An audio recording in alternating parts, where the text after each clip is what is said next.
Kaya madalas ay hindi nakakapasok ang mga estudyante ni Teacher Ryan sa Barangay San Jose sa Donsol, sa Sorsogon. Kaya naman, siya na ang gumawa ng paraan para ilapit ang edukasyon sa mga kabataan. At dito nabuo ang kanyang advokasiyang Balsa Basa. Maaga pa lang, handa na ang grupo ni Ryan. Kumpleto sa life jacket, sumakay sila sa balsa sa Donsol River sa Sorsogon. Pero hindi swimming ang kanilang pakay.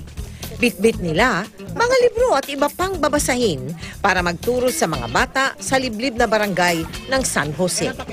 Ang kanilang classroom, ang mismong balsa. Unang-una malayo sila sa school.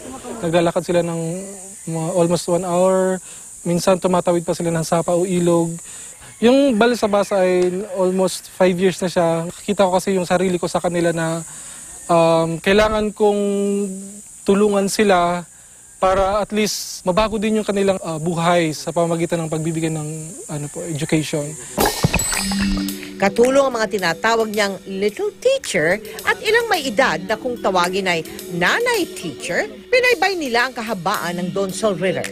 Ang mga little teacher ang tagatulak ng balsa para mabilis ang pag-usad kahit pa may bahagi ng ilog na lampas tao ang lalim. Kailangan din nilang magdoble ingat dahil sira na ang ilang bahagi ng balsa.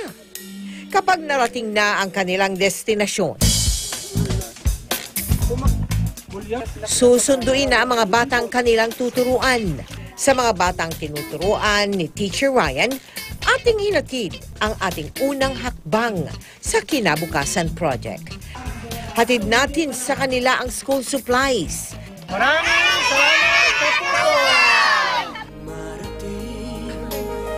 Tumatawag sa atin